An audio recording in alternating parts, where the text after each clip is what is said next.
Good evening. Good evening. Welcome.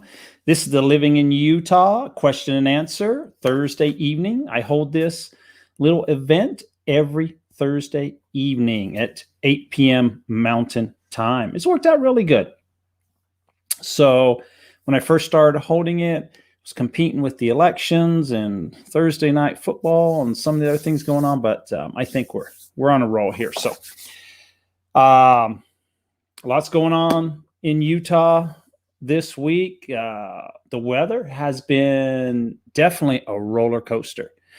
On Tuesday, we're about 102 degrees. Today, we're in the 80s. We got a cool front come through. So we've had these unusually high temperatures, and now it dropped down, but it's supposed to go back up to 100 degrees in northern Utah and probably 115 and higher in southern Utah. So we are in a drought condition in Utah, fire danger, severe drought. They're asking everybody to reduce their water consumption, especially on your yards. So Nicholas, hi, hello.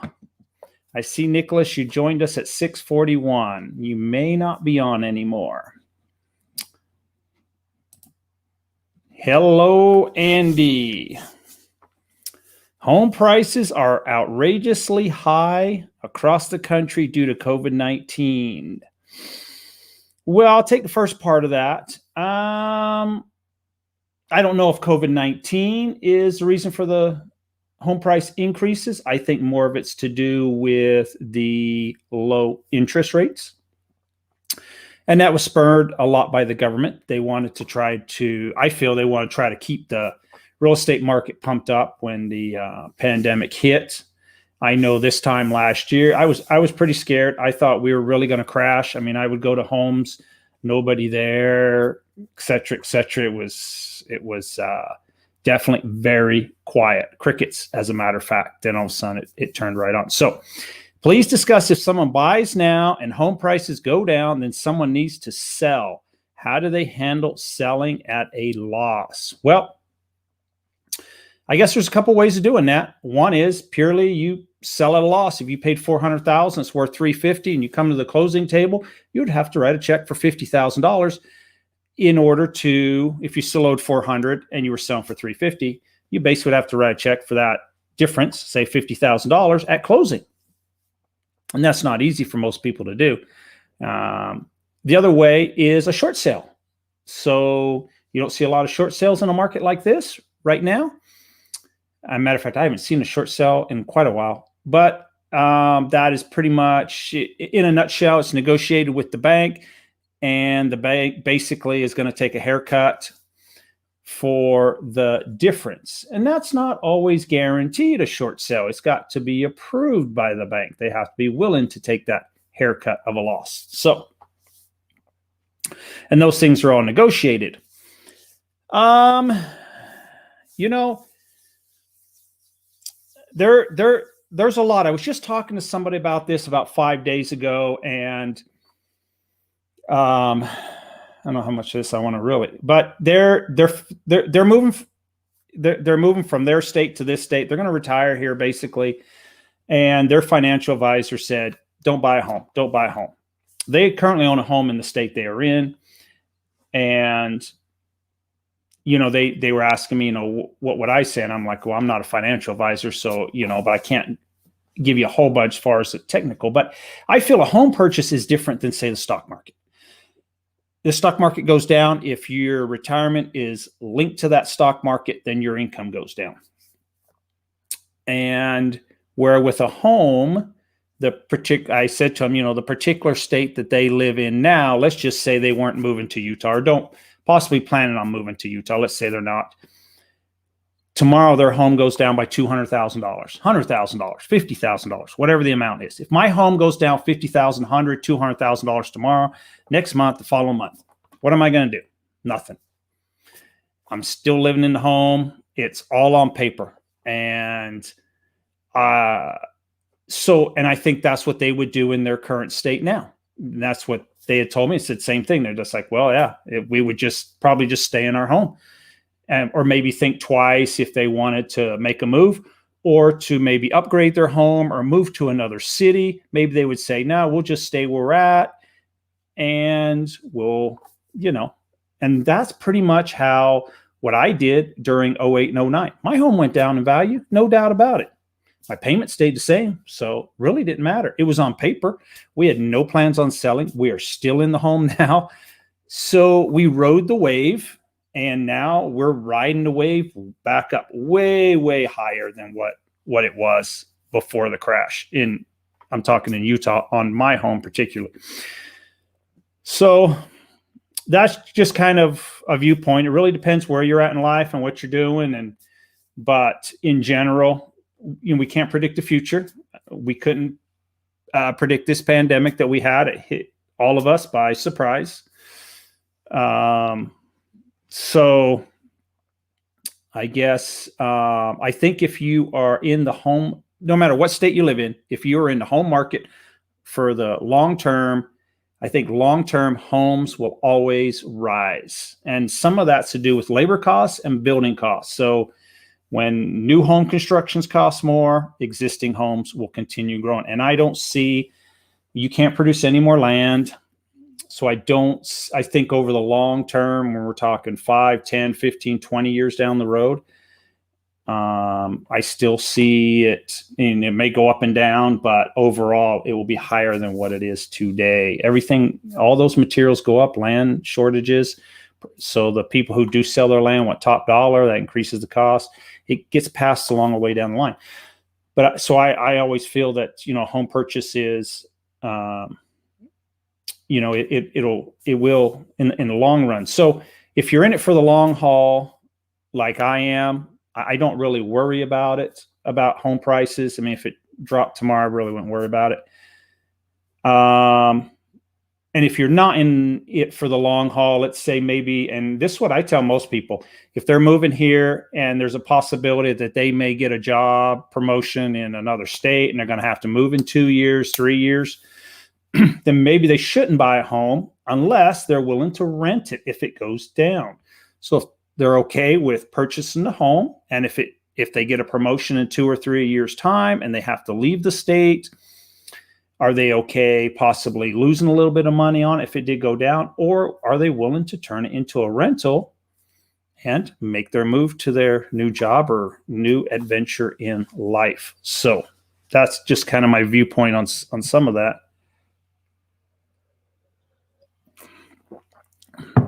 But I think home ownership across the United States, I think there's a lot of factors that are into play as we go further down the years. And some of it's due to the federal government. There have been many administrations that are very keen on increasing home ownership, whether it's by grants or loan programs, et cetera, et cetera. A lot of administrations would like to see more home ownership. So, and that brings more demand and typically will raise prices. So,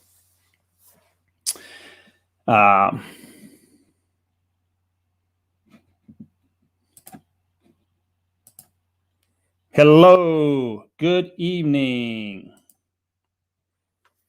Look at this flag. It has all my favorite colors. I'm having a little bit of a difficult time seeing the flag.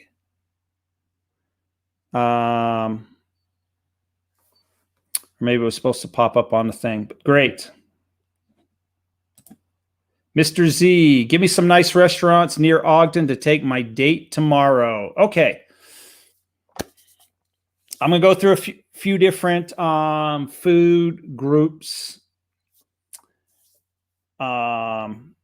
And just throw them out there. And some of these places might be like casual dining. So it's, you can decide. But let's start with, say, Greek food. I would go to Andy's Greek on Washington Boulevard. It's right next to the Walmart up in Harrisville. If I was doing some Mexican food, I would go to Maria's in South Ogden. That's one of my favorite places. If I was doing more like If you wanted like a combination, maybe ribs, chicken, steak. Like if one person eats steak, but someone else prefers maybe a chicken dish or ribs or something, I would recommend Ruby River Steakhouse on Riverdale Road. If you are looking at purely a steak dinner, they do have other things at this location, but I would recommend their steak dinners. I would recommend the Timber Mine. Let's see what other places. Oh, 25th Street, raviolis, Italian. Fantastic. If you love Italian food, fantastic. I'm going to throw another one out there too. It's not in Ogden. It's in Huntsville. If you want probably the best hamburger in the state, the Shooting Star Saloon. That location, it's up in Huntsville. People come from all over the country and find out about the Shooting Star Saloon. One thing about that place, they don't take any credit cards, cash only. It's one of the oldest bars in the West. Very basic menu. Hamburgers and potato chips. That is it. And they have signs all over. No waitress, no fries, no onion rings, no milkshakes.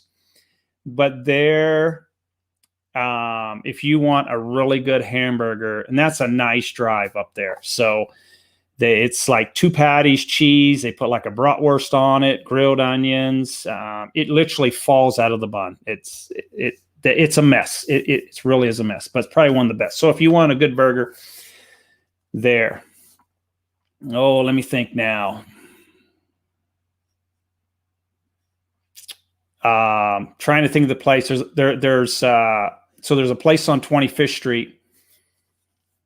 Man, they brew beer there, and it's mistaking me at the moment. The name of it. It's as you're heading east on 25th Street. It's on the right hand side. They do really good food. There's also Lucky Slice Pizza if you just would like something that is different. Lucky Slice Pizza is pizza toppings and flavors like you traditionally do not see at, say, a Papa John's, Pizza Hut, places like that. They do like a margarita pizza, a variety of different specialty pizzas. It's definitely an experience. Roosters on 25th Street. Oh, you just hit me on that. Yeah, Rooster's very good. This is a place I would go. This is what we do personally, me and my wife. Okay, if we go to the movie theater, are we doing something in town or up that area? We go to Farr's Ice Cream. So I think it's on like 23rd Street, 22nd Street, somewhere around there. Farr's Ice Cream. Amazing. Ice cream, banana splits, whatever you want. That is one of my favorite places to go with the wife for a little like dessert date type thing. We love it. We're ice cream fans as it is. And we love that. Love that little place. So that's the most. That's, and if I think of more, I'll shout it out. I'm sure I will think of more. I was thinking about Chinese and we don't eat Chinese food in Ogden. So my place would be Bountiful. That'd be the Mandarin in Bountiful. If we're looking for dinner, Chinese, to sit down and eat dinner at a Chinese place, we drive to the Mandarin in Bountiful. It's hands down, in my opinion, the best Chinese in the state. They've won numerous awards. The Maple Garden Express, sometimes I'll stop in there if I'm in Ogden for like some lunch. They do some great, like very similar like Panda Express, but I think the quality is better than Panda Express. So that's some of mine. I'll probably think of more. I did think of another one if you want another option for Mexican food, would be Bella's. It's on 2700 North, just off the freeway exit. That's a great place too. Maria's is my first choice though. Maria's is an amazing story. They started out in a food truck, and now they're in a brick and mortar store. I had an enlightening idea: build a 4-apartment house, live in 1, rent 3. A lot of people do that. It's called house hacking. House hacking. People do it all the time, and actually, people do it not just. You don't have to get a. So a 4-apartment house would be a 4-plex. People do it with a conventional house now. They'll rent out rooms. So you buy a 3-bedroom home, rent out a room for $400, another room for $400. It goes on quite a bit, and a lot of times people will share the living room and the basement and the kitchen, etc. And it's not hard to find someone to $400 or $500 and do a room or 2 or 3 or 4, depends how many rooms you have in the house. So yeah, yep. Hello, Curtis. Curtis, what's the best hotel? Okay. I'm not as familiar with hotels. I know I've met people at hotels before. I would ask probably what city are you particularly looking at staying at a hotel? There's a lot of great hotels. I think it'd be more important to get an idea like what city that you're, and I could probably give you something from there. All right, Mr. Z, Roosters. That was the place I was thinking about. So some news in Utah. So, and this is probably this particular news is probably happening around the Salt Lake City. I would probably stay at a hotel next to the airport. There's quite a few out by the airport.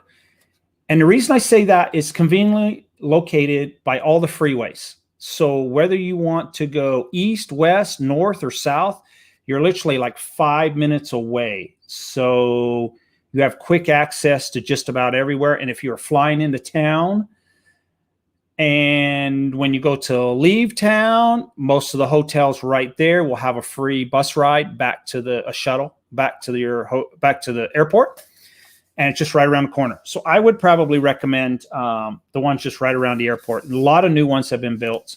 There's just to the west, kind of like an industrial park. Quite a few hotels are in that corridor right there. So it's right next to the hotel, or right next to the airport.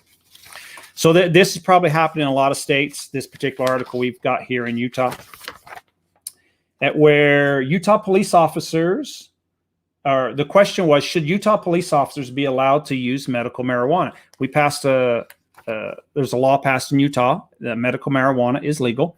So if you have all the correct paperwork, there are stores where you can buy it. Well, there are police officers looking to apply, or some police officers that are currently on the job that would like to be able to use medical marijuana. So it's a controversy, a hearing that's going on right now. It's been going on this week.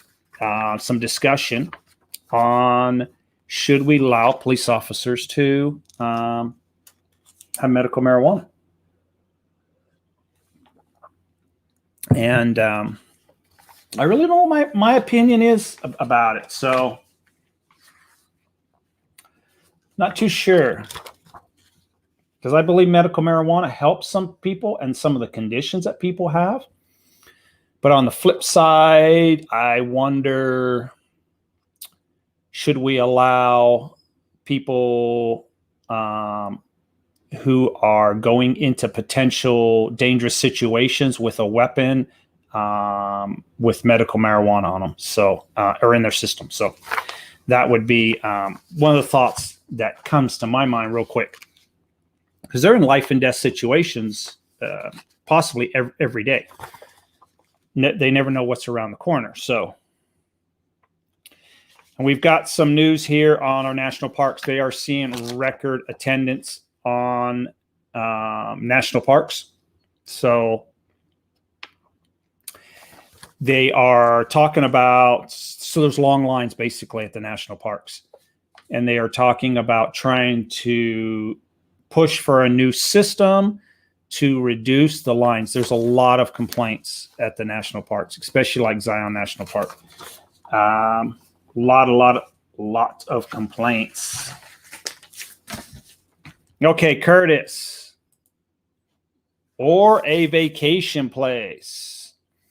I guess you're referring to vacation places to visit in Utah, or like hotels. If you are looking at touring the state of Utah and the neighboring states, So I don't remember what state you're in, Curtis. But if you're traveling a distance to Utah, I would recommend making a vacation. There are some fantastic states that neighbor us. Whether you want to go down south to our national parks, Grand Canyon, Las Vegas. So if you're going to do some of those items, I'd recommend maybe staying at a hotel down that area, maybe stay in one in Salt Lake to begin with for a night or two, and then transfer down to one further south so you're more centrally located for those events. Some other great places to visit would be Idaho. I think Idaho is a beautiful state. You can go up towards Jackson Hole, Yellowstone National Park, which I love Yellowstone National Park. You can pop into Montana, see lots of places in Montana. And in Utah, we have Park City, Deer Valley. I would definitely look at visiting one or two of the national parks that we have. Beautiful, beautiful. So that'd be my recommendation. If you're traveling a distance, make it a vacation, because from Salt Lake you could rent a car and you can go any direction you want to go and drive. So southern Utah, you're 4 to 5 hours away. Las Vegas about 6, just over 6 hours. Grand Canyon about the same distance. From Salt Lake to up into Idaho, places like Island Park, you're probably about a 4.5 hour drive. If you want to go over to the Boise area, you're probably 4.5 hours from Salt Lake. If you want to get to Jackson Hole, you're probably 6.5 hours. Yellowstone's the same distance. Montana a little bit further, but Salt Lake's kind of centrally located. You can do a lot of those different things. So you could head towards Reno, Nevada from Salt Lake. It's about a 9-hour drive, I believe. And you've got Lake Tahoe out there, another great area too, while you are visiting Utah. So make it a vacation, definitely, if you have the time. Regis Hotel in Park City. Yes, there's a recommendation there.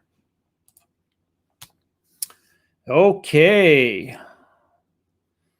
Atlanta Falcons. I do remember a few weeks ago you were joining one of our live questions. I don't forget the NFL teams. So I'm a big NFL fan and college football fan. So I may forget some names, but I do not forget seeing someone's NFL team.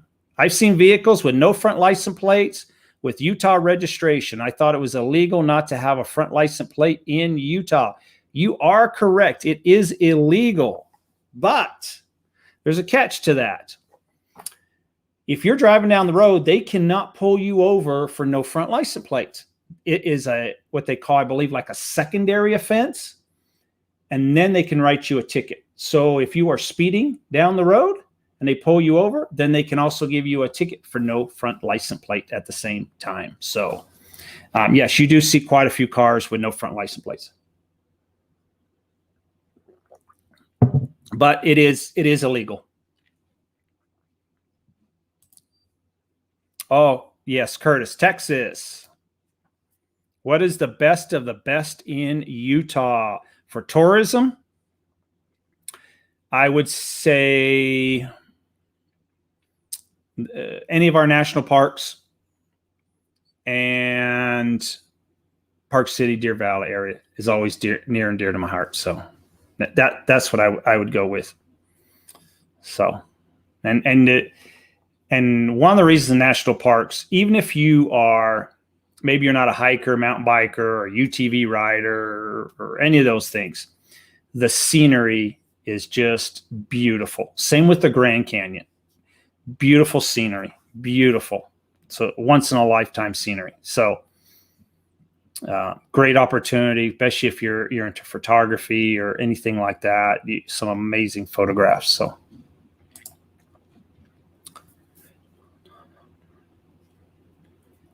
Can you please make a video about the top public charter schools in Davis and nearby counties if possible? Sure. I'll try to remember to put it on my list. So my list is actually, so I plan ahead. So probably the next 4 to 5 videos are already in the planning stages. It takes me a while on videos. if I'm doing like the top 10 on a school or something like that, I have to start to research sometimes a few weeks in advance.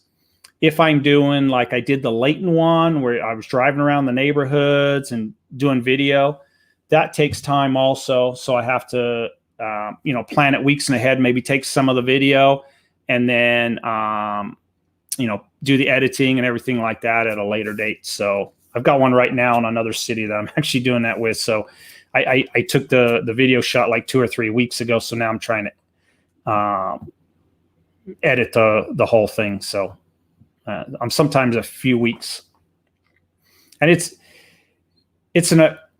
especially when I do, let's say the top, like I've got a few on restaurants. I've got one for Ogden, Salt Lake City, and the Provo-Orem area. And they are restaurants that I've eaten at, or I've got friends that eat at, and I get their opinion.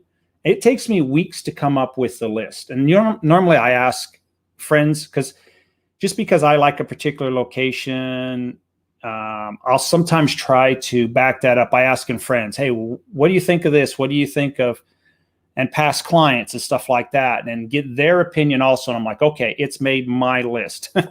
It's on my list now. So it takes me time to do some of those. So, well, tourism and living and celebration. So tourism, I kind of covered that there for the state. We're talking about living in Utah. The two popular areas would be the north and would be the south, St. George area.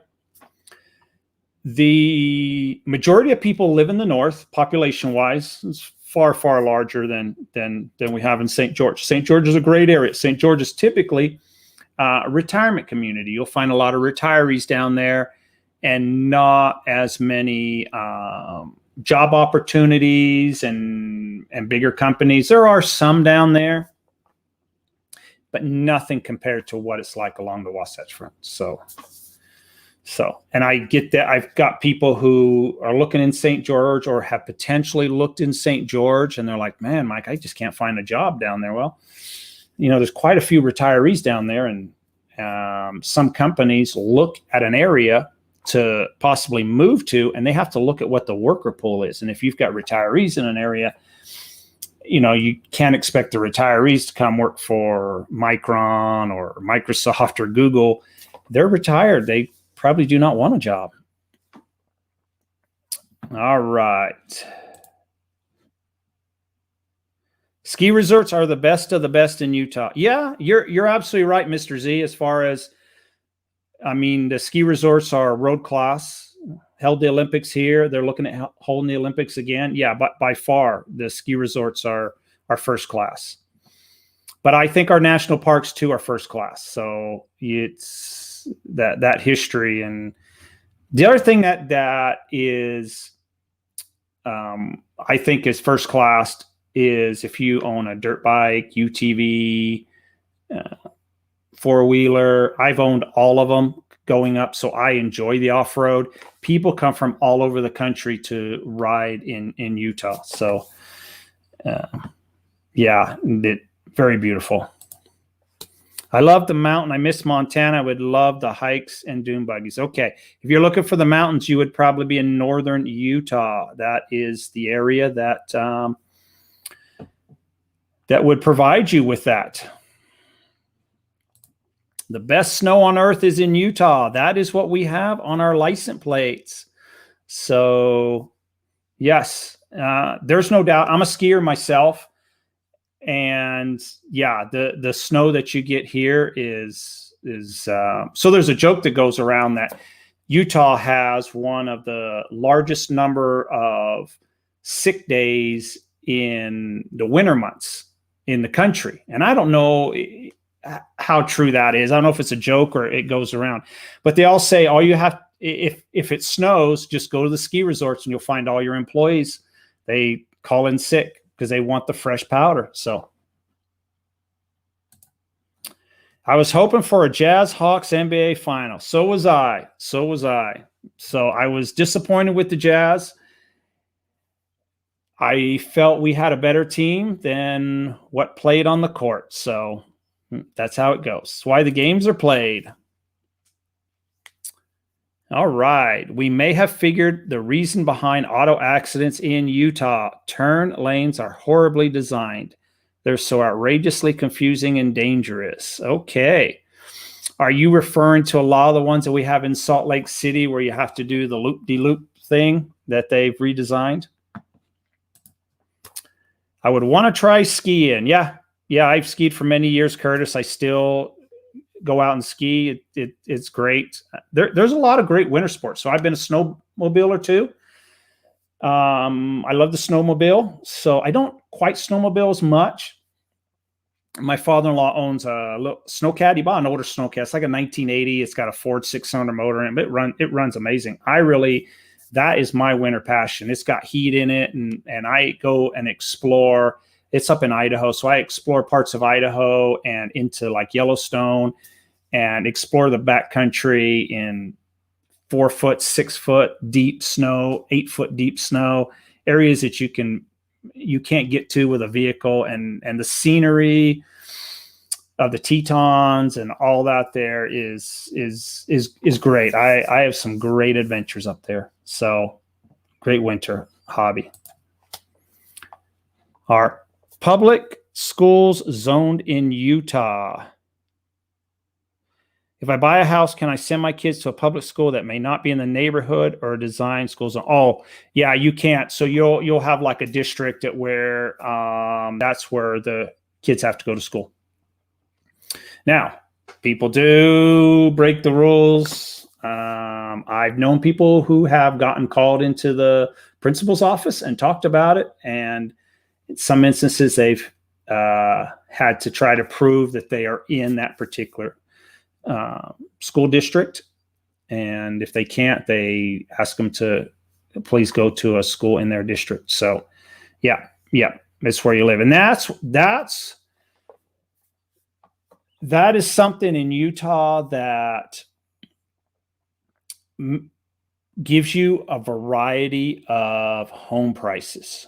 So sometimes you will see home prices go up and down based on the school district. So a lot of people want their kids going in a good school district, and they will pay the price for a home in that particular area. So what's the snowfall like? Okay, so great question.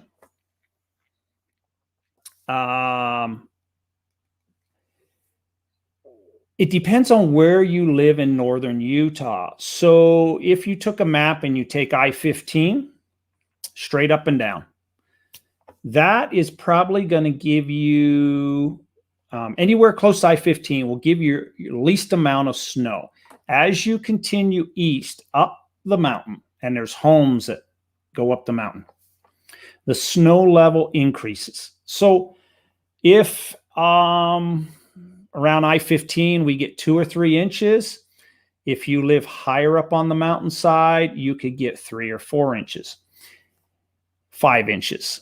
Not uncommon. There's times that it will actually snow on the east bench of Salt Lake City, Utah County, Davis County, Layton, but you could be closer to the freeway and they're not receiving any snow. So, or it's maybe a water slush mixture.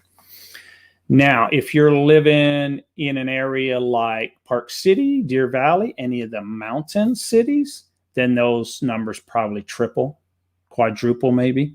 It's not uncommon that Park City, Deer Valley gets a foot of snow when Salt Lake City got 3 inches, 4 inches. So one thing about the snow in Utah is different than Idaho and Montana as far as managing the snow. We're very fortunate here with a lot of sunshine that once it snows, say you get 2 inches, you go out there, shovel it off, use your snow blower, or the plows go down the street. Throughout the day, when the sun comes out, if you don't get any more snowfall, the sun will melt any kind of remaining snow, and you see blacktop or concrete driveway, etc., and your snow stays on your grass and yard and everything like that. Areas like Idaho and Montana, it will actually pack down. So, and it will stay there for weeks and weeks and weeks, maybe the whole winter. It's not uncommon to go to like a Walmart parking lot and it's just packed down. It may not snow that day, but it is packed down and you're walking and you're driving on those particular roads. So it's a little bit different. Not to mention diamond exchanges are so confusing. Oh, we're talking about the road. Yes. Curtis, are people allowed to see the reservations with the natives, or is that off limits? You know, I'm not 100% certain on that. Not 100% certain. And is it true that you tell us a Mormon state? Is it true you tell us a Mormon state? That we are a Mormon state? Is that the question? Is it true that we are a Mormon state? So the Mormon religion, the LDS religion, is the predominant religion in Utah. I think the last report that was given in Utah, I don't know, roughly 50-50, people who are LDS and people who are not LDS. There are probably pockets throughout the state where those numbers go higher or lower. As far as I've ever seen, I've never seen any kind of reports of where, you know, of what the exact numbers are in a particular city or a county or anything like that. But so I haven't seen anything like that. All right. How many buyers typically bid over the listed or asking price for houses in Layton East area? All of them. That's in a nutshell, all of them. But that's the state of Utah, though. In the current market, it is. We're seeing everything go above list. Now, I should say maybe not all of them. Let's say 95%, because there are some homes out there that people are just way overpricing them. Say it's worth $650, they're just throwing it out there at $710. And a lot of times they're not getting that money. They're either reducing the price or they're getting an offer that is lower. But if it is priced at what the current value is, you'll see it go above that asking price. So what's the food tax? We came from a state that doesn't charge tax on food except for sugar. In fact, Utah is one of the few states that charges tax on food. Majority of the states do not. You are correct. We do have sales tax on food. It is lower than our sales tax rate. Our sales tax rate is 7.25%. On food is lower. I do not know the exact number. I believe it's in the 4% range.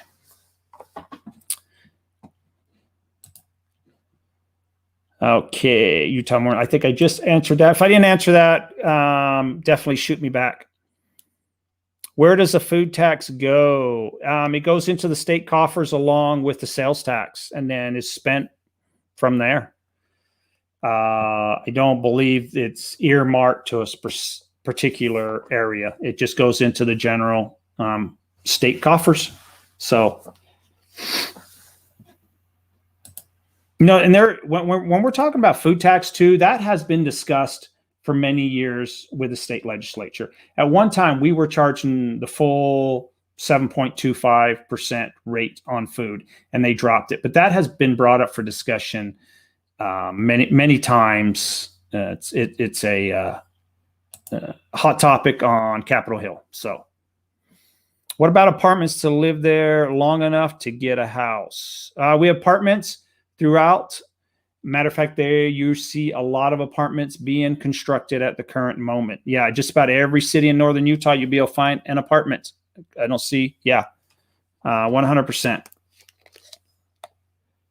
And, you know, I have many clients that are doing that.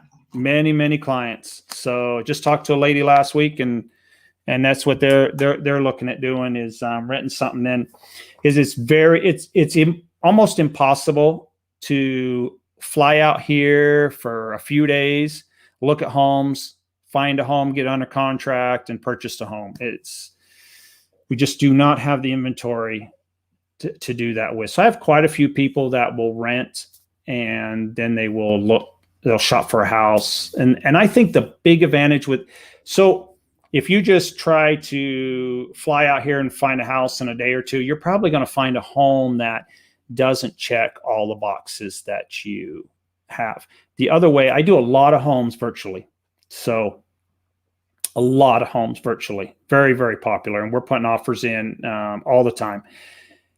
And so you would see a home that pops up, and there's two options. So I make an appointment to go see the home, and then we get the old phones going and we tour the home together if we're available together. If you like that design, we can do it that way. The other way, I just so happen to have my little GoPro with me there, but I always carry my GoPro in my car with batteries and cards. I usually do about a 10 to 12 minute unedited video. It's long, and I'll try to go through every room, the outside, every exterior, and videotape it, and then give you the video later that night when I download it. That's another way. We can actually do both ways, et cetera, et cetera. So a lot of people are buying remotely now. Quite a few. Sorry, I was meaning to ask, how much more do buyers pay out of pocket in percent to list price for houses in Layton? Okay, what I'm seeing, and these numbers can be all over the board. So, I mean, I can share some numbers with you. Typically, what I'm seeing is probably about 25,000 above ask is about the ballpark. But I work with some people that were looking at a home in Salt Lake City, a $1.8 million home, with a $250,000 ask above the price, and the offer was not accepted. So shocking. I was absolutely blown away. There's not a lot of people in the $1.8 million market, and it was shocking. So it can be all over the board sometimes.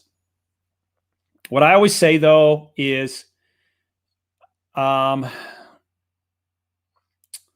be comfortable with what you're offering. That's the 100%. If it's a home at where you're like, it doesn't quite check all the boxes, et cetera, maybe not. Maybe just go asking price or a little bit above so that you can keep a little bit of money to make some renovations or something to make it how you would possibly want it. Like if you want a particular paint color or flooring or something like that.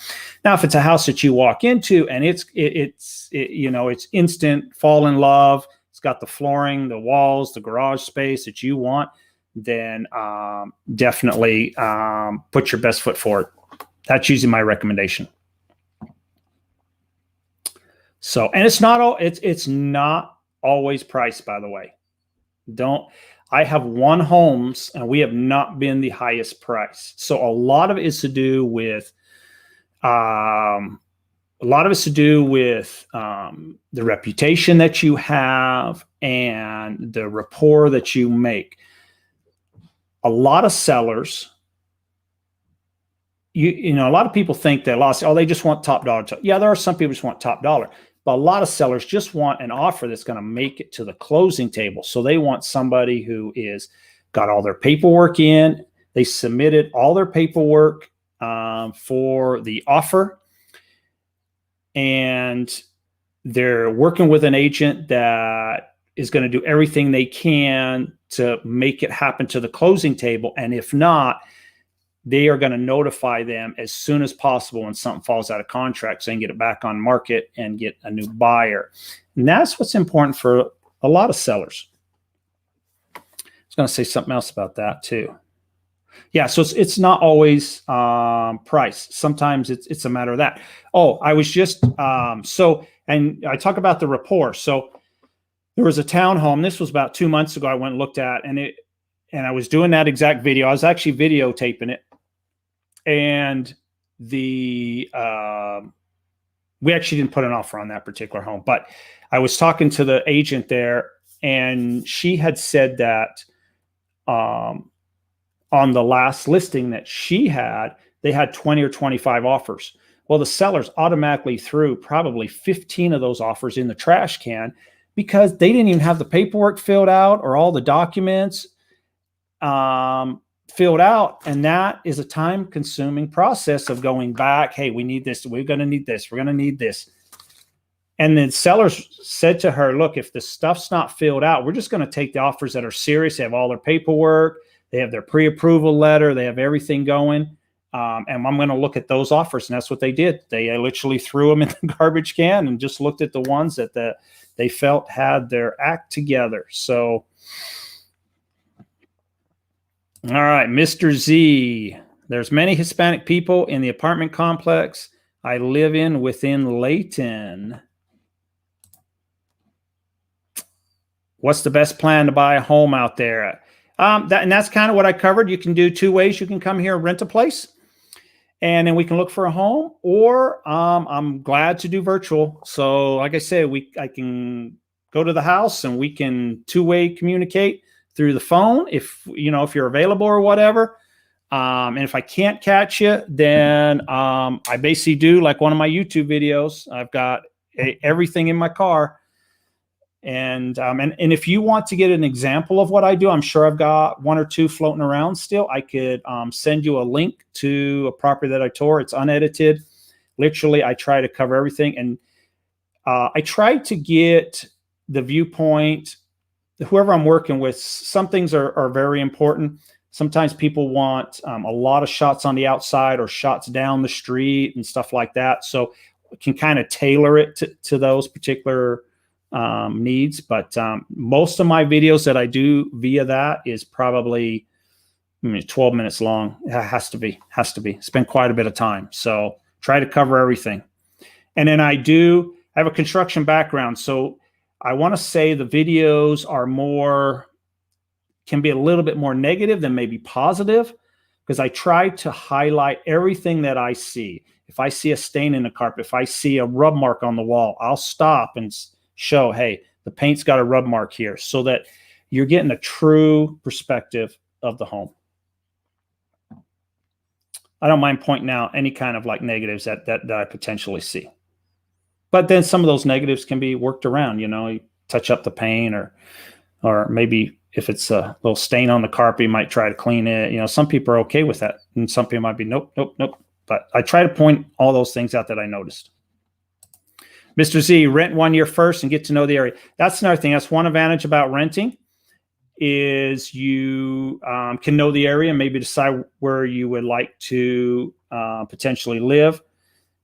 But if you are coming here for work and you already have a job lined up, I could recommend some areas that would be within your commute, or a particular school district that you are looking at, et cetera, et cetera. Andy, will you sell me a house? I sure will, Andy. Just shoot me an email, text, whatever, and we'll start communicating. Definitely. Our major 4th of July events in northern Utah. Are we allowed fireworks? Yes and no. It's being discussed right now. A lot of cities are talking it over. Some cities are already saying no fireworks. It's very, very dry. I think as we look along the Wasatch Front, anything to the east by the mountains, I think has already been, in most counties, is probably no fireworks. That's where we have the most fuel for a fire because of the trees and brush along the mountains.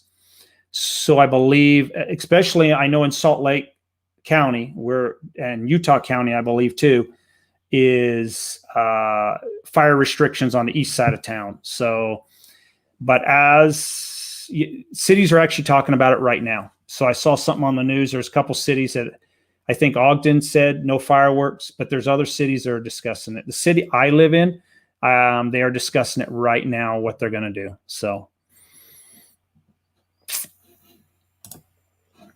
was it the warmest 2 weeks ever, or was it just me being from Maine? No, it was. This 100-degree days, upper 90-degree days in Utah in June is rare. So July, yes, we do get days like that, July and August. But in June, no. Normally, I think the normal temperature, our average for June is typically, I think, 85, 86, somewhere around there. So yes. What do you guys normally do for the 4th of July? Okay. So I might not be doing that this year because I'm thinking about possibly popping up to Idaho.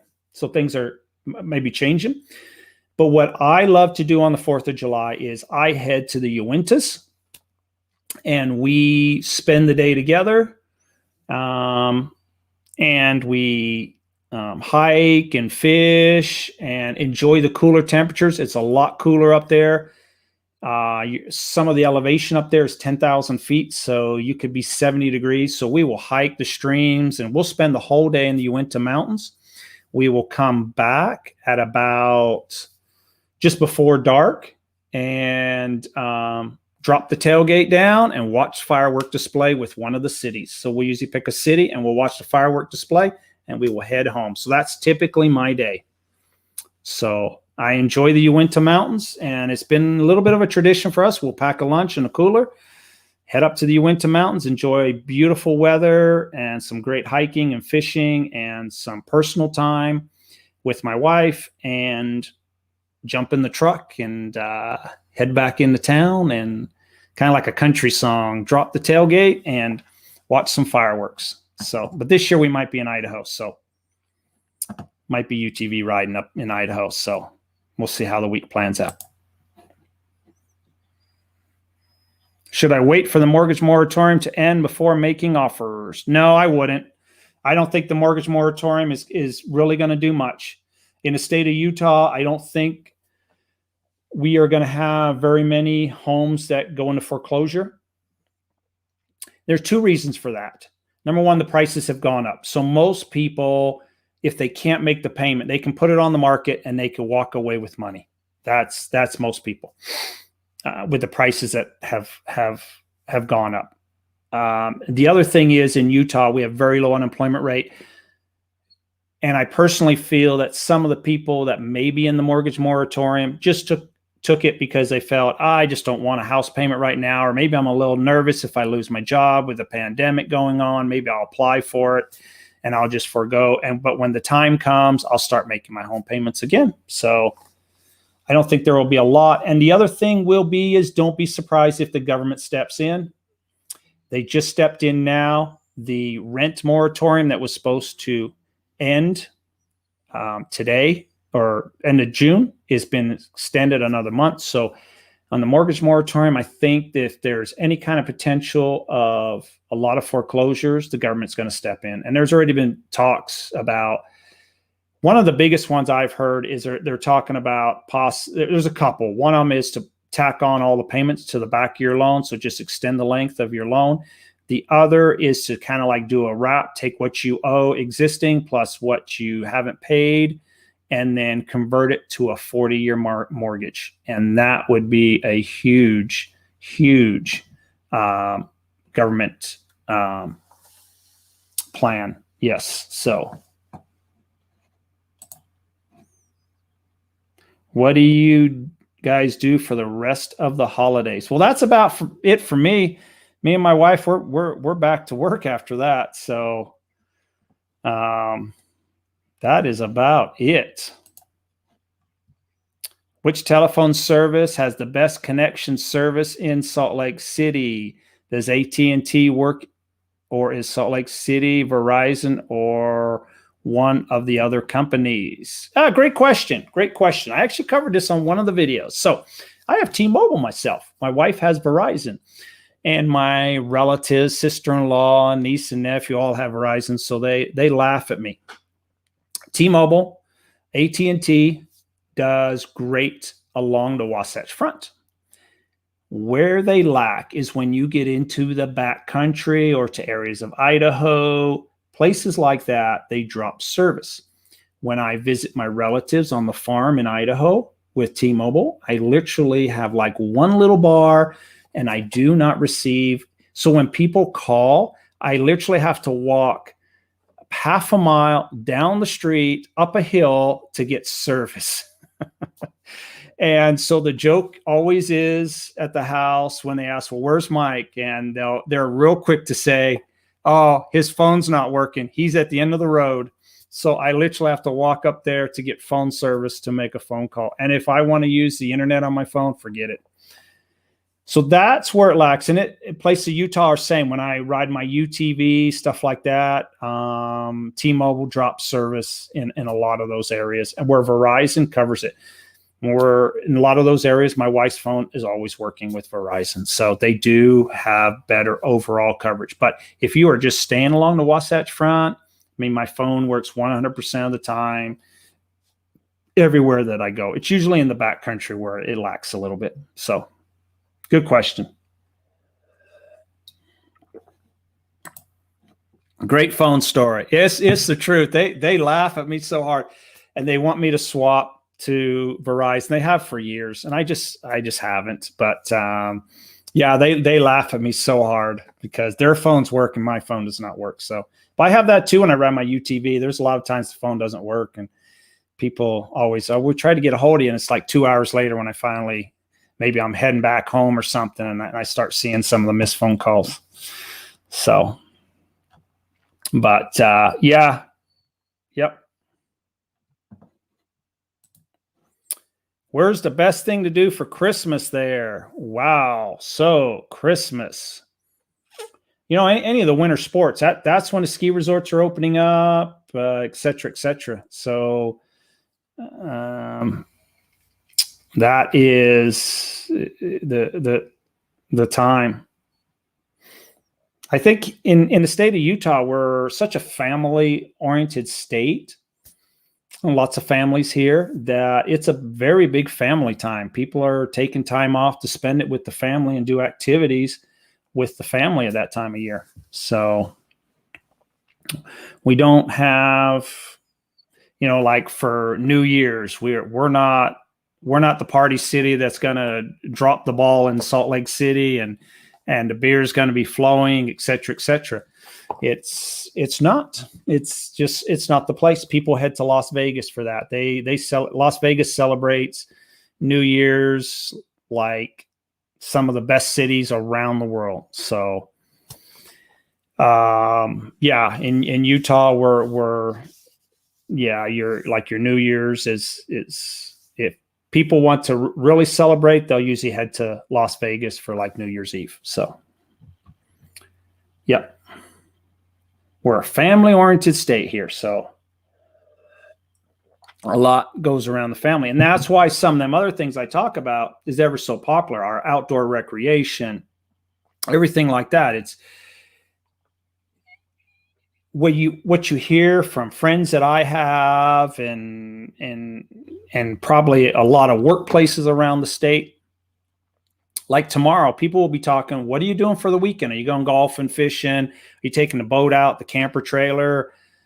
That's what is enjoyed. I heard Utah's bidding to host the Winter Olympics in 2032. Were you here during the last Olympics? Yes, I was. And that is correct. We have a panel together, not myself, but the state of Utah has a panel together to try to get the 2032 Olympics. And I would say, if you think house prices are expensive now, wait till after if we do get the Olympics, house prices, I think, will increase. I noticed the increase in Utah after 2002. I think a lot of people came here for the Winter Olympics, had a look around, liked what they saw, decided to buy a condo, maybe a house, maybe retire here. And I think as the years went by, if they had a job opportunity opened up in Utah and they worked for such and such company, Google or something, they were like, hey, I went there for the Olympics. I really liked it. And they moved to Utah, and that gave us a lot of growth. And I think the growth will continue. But yes, I was here for the Olympics, and it was a once in a lifetime event. The events that I saw, because they were held throughout the state, I went to the Snow Basin Ski Resort and I watched the men's downhill racing. And that's actually a ski resort that I ski at. And that was fantastic. I did not believe that you could ski down some of them slopes that fast. So it was mind blowing. And it was a great time. We partied so hard there, just rooting on the Americans. And I think we finished 7th, but it was fabulous. And then, so we went to Salt Lake because they had a lot of the different countries all rented places in Salt Lake City, and they all partied and celebrated. Well, the United States one, it was almost impossible to get into. Budweiser was sponsoring it, and the lines were long and everything. We ended up going to some of the countries. We went to Germany and Austria's events, and that was fascinating, especially Germany. They were winning quite a few medals. Went in there, and they were cooking food, and the beer was flowing, and everybody was talking German, and I didn't understand what they were saying, but the atmosphere was amazing, and they brought the athletes onto the stage, and they were all celebrating, and you got a gist of what was going on. We had a great time. It was a great, great experience. So, great experience. Andy, man, you make Utah sound like a great place to live. Now that I'm working remotely, no point paying ridiculous costs, and I'm worried about the alcohol situation, though. Okay. So I'm an open book. I'll talk about anything. So I don't know if there's anywhere in the world that you can say is perfect or whatever. But as far as Utah goes, I would definitely put Utah. I would debate somebody on where they live. And I think it has a lot of great things going for it. There are other great places in the United States. I travel on vacation, different places, and there's a lot of great places. The alcohol situation in Utah. So it is, I guess, a little bit blown out of proportion. So we do have restrictions. If you want to buy beer, you can buy beer just about anywhere. Hard liquor is only sold in a state liquor store, and you will pay a higher price for it. That's fact. The state of Utah, I once heard, I want to say they mark it up 80%. Something like that. It is higher priced. So it's not uncommon to see people making runs to Idaho and Wyoming and stocking up and bringing it across. And that technically is illegal, but it happens all the time. So that's the alcohol situation. Now, it's not as bad as, there's a lot of things people say, oh, you can't get a drink in Utah. Well, that's not true. Most restaurants you go to, you can purchase alcohol. We have bars, we have, restaurants that serve alcohol. So alcohol is available, and it is, available. So in the state of Utah, it's just working around some of the rules they have. It's a little different. So if you go into a Costco in Utah, there is no hard liquor or wine sold in a Costco. They do sell beer in the Costco, but no. So I guess you have to work around some of those situations. So, but you would be amazed at how many homes I go to not a huge percentage, but a smaller percentage. But I see beer making equipment in homes that I show. So,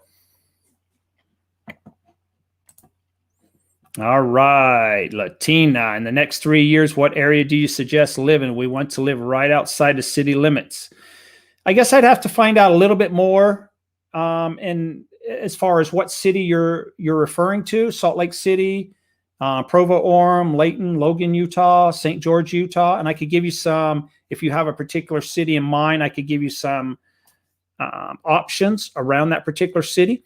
And it would also depend on what will you be doing for like activities and work? Are you retired, or are you working a job with a particular company? You definitely wouldn't want to possibly have like a 1 hour commute somewhere. So some of those factors all take place. All right. I got a little behind on the questions there.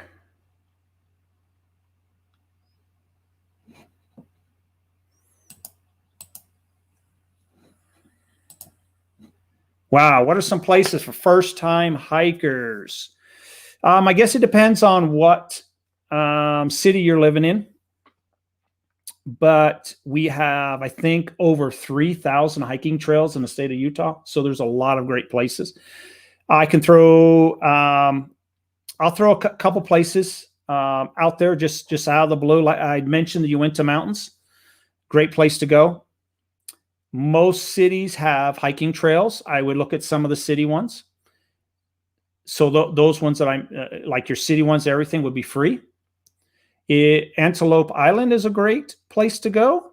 You will pay to go to Antelope Island, though. So stock up before Sunday. Okay, that's another thing when we're talking about the alcohol rules in the state of Utah. They are not open on Sundays. And for some reason, the state liquor stores do have, they're run by the state, but they do have different closing times. Some are like 7 p.m., some are 9, some are like 10. So sometimes you have to work around and maybe drive here or drive there if you don't catch one. So, but the liquor stores in Utah last year had a record business. They are looking at building more and more liquor stores. So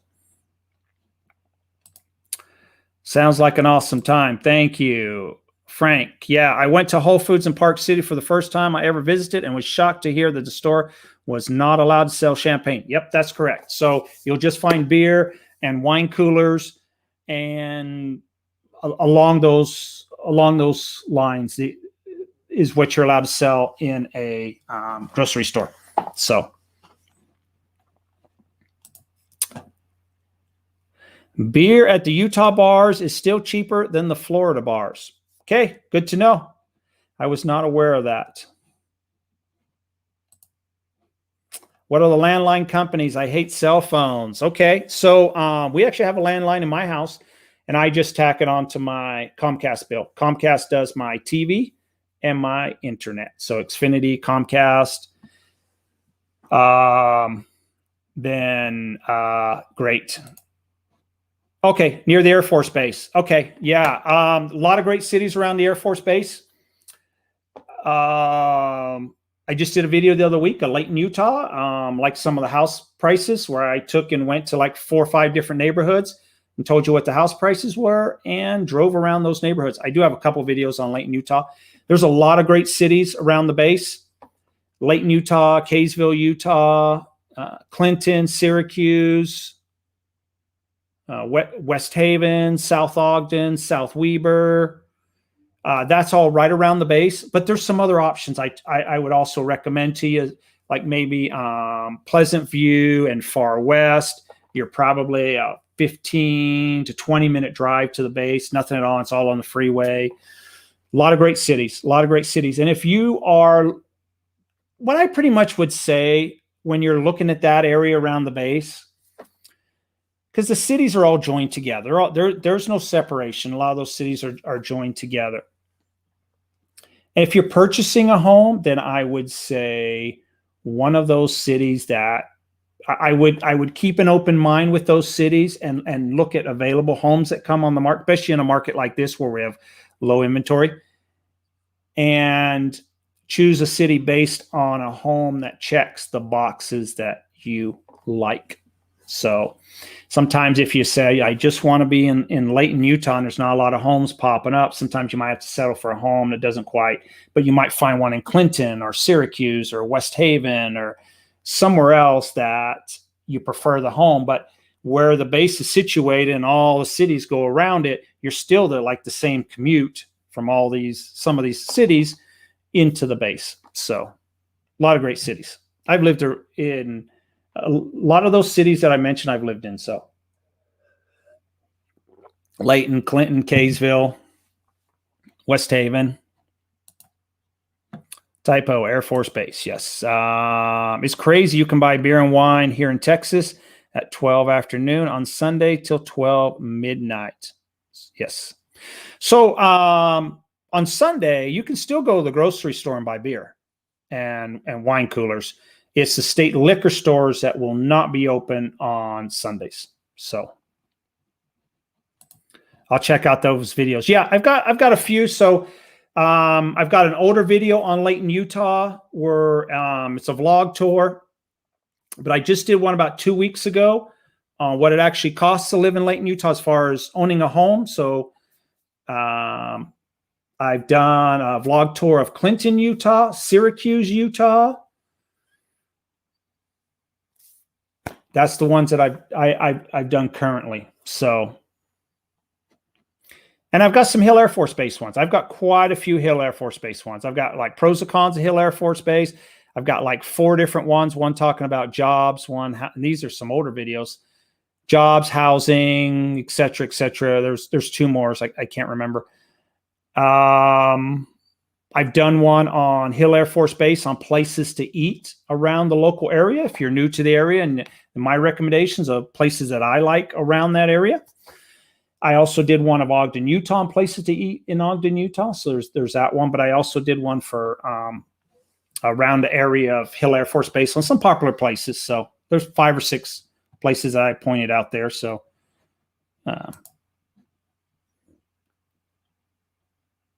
I'm cut off of alcohol at the moment, and their high-tech home there in Utah. And is there home there in Utah? I'm a little lost on that, but on that question. But yeah, it's all good. So look at some of those videos I've got around the base. Hill Air Force Base. I don't know if you're coming here for active duty military or civilian or whatever. It's a large base. I believe at one time I heard a number of like 18,000 civilians work at Hill Air Force Base, somewhere in that number. And it's growing, but it's not only the contractor side is growing enormously. They're building buildings left and right. They've got a new development going in. Lot of contractor work, like Lockheed Martin and Northrop Grumman and et cetera, et cetera. There's quite a few companies that support the mission at Hill Air Force Base. Yeah, it's a big base, large base. The latest fighters, jets in the military force is stationed here. Are there any high-tech homes like retro or new design for cool things to be in homes? Yeah, I mean, we do have high-tech homes. Yeah, there is. Correct. Yep. Yeah, there's some homes for sure. Great. Wow, it's been an hour and 12 minutes. Any more questions this evening? I'll stay for a couple minutes if you'd like before I wrap it up. And I will be back next week at the same time. Works out good for me, the 8 p.m. time slot. Gives me time to get in because I work a lot of evenings. So I recall that you follow the Trailblazers. Who do you think would be a great running mate for Damien Dalla? I do follow the Trailblazers, yes. The reason I follow the Trailblazers is a man on the team called Damian Lillard, who I think is one of the best players in the NBA. And the reason I follow him is there's a university in Ogden, Utah called Weber State University. Most people have not heard of Weber State University. It's a small local college. Damian Lillard played his ball there. So, and I believe that was the only scholarship offer he had available. So I got to watch his college ball up there for many years. And I believe, there was a lot of hype about him when he played. And I thought he had a shot at the NBA, but I didn't know how much playing time he would get. But I will honestly say I did not know he was going to put up the kind of numbers and the kind of career he is having right now. It's exciting to see. And I, hands down to him, he didn't get offers from all the big schools or any of the schools. So it's a great story. He's a great guy. So are there CBD stores in your state? I guess we are referring to, yeah. I am not 100% certain if we actually have stores. I've seen the CBD oil for sale from time to time, but I don't know if we have a store that specializes in it. So, but we are a state that they did pass medical marijuana. So there are locations where you can purchase medical marijuana if you have the correct documentation. And I'm not too sure what that actually entails. So.